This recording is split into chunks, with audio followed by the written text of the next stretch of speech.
My name is Dr. Bernard Mogesa. I'm the Commission Secretary and Chief Executive Officer of Kenya National Commission on Human Rights, an independent constitutional commission established by an Act of Parliament as well as the Constitution of Kenya 2010.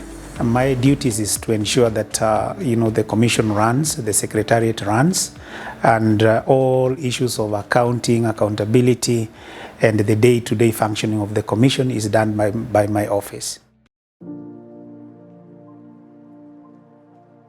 One of the mandates of the Commission is ensuring that human rights are promoted and protected.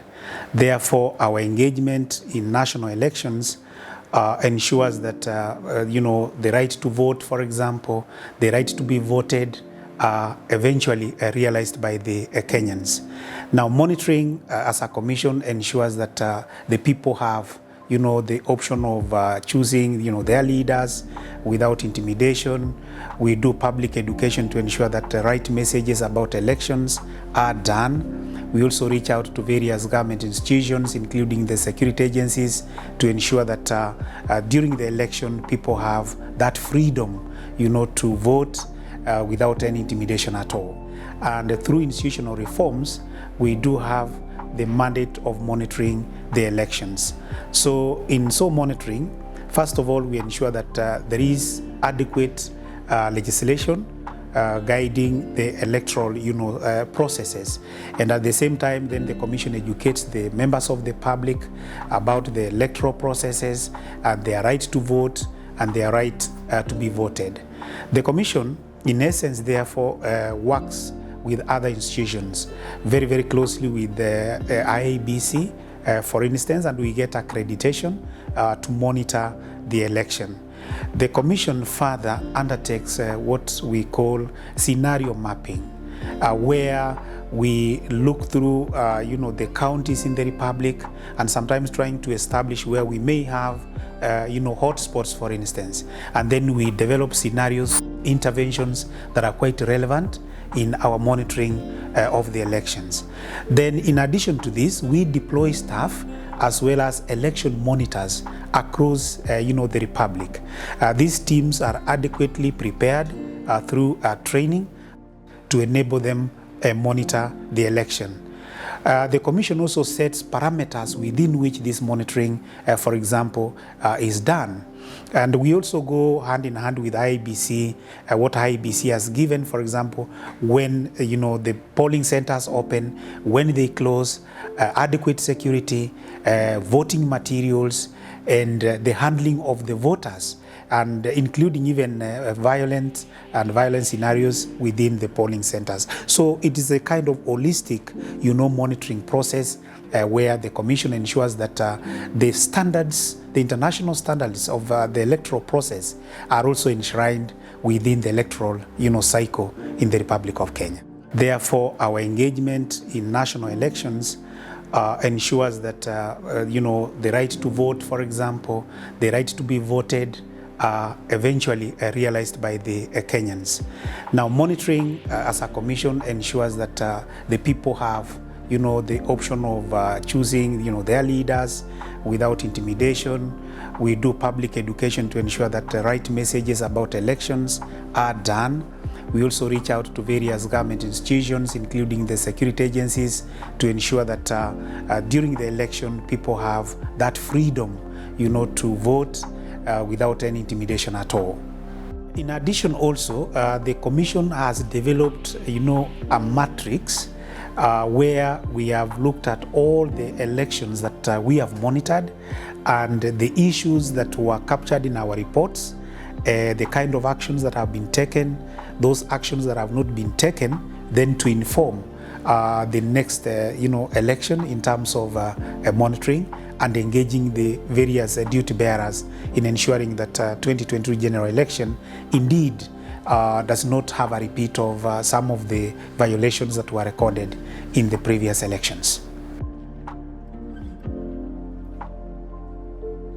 There there are situations where members of the public, go to vote at a particular polling center, and then you find that their names, for instance, are missing from the, voter register, and therefore the commission prevails upon, IEBC and the officials to ensure that these people, the voters, are able to cast, their vote using even the manual, voter registers, to ensure that none is disenfranchised. Then secondly, matters of violence and voter bribery during the polling stations.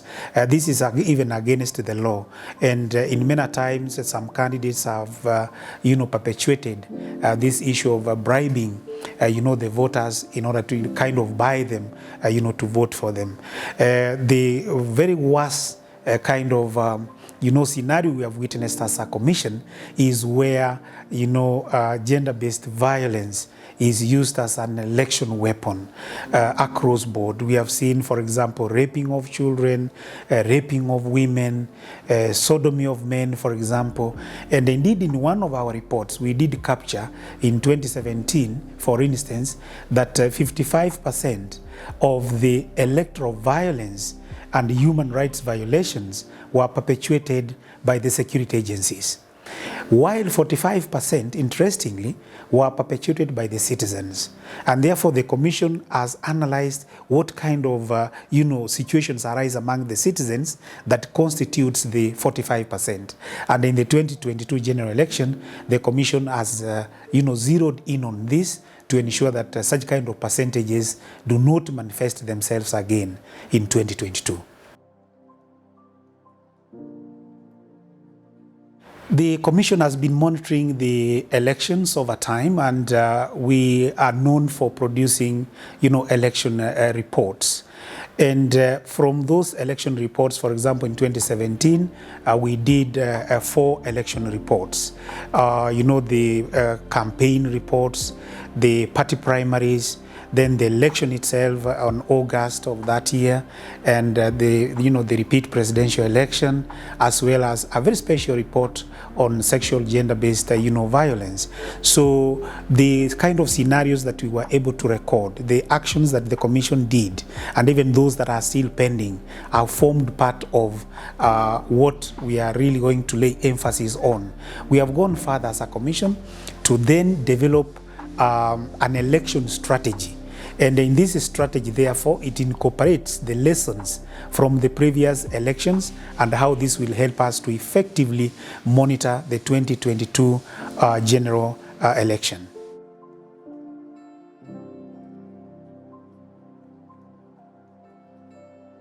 Kenya National Commission on Human Rights wishes to call on all the citizens who are registered as voters to exercise their right to vote and also be voted.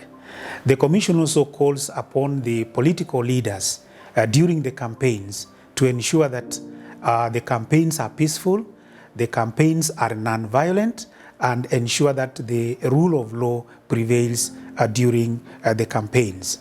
Then secondly, the Commission also calls upon the state agencies, the security agencies, to ensure that they secure all the polling stations during the campaigns and ensure that they are not part of the violence that has been experienced before.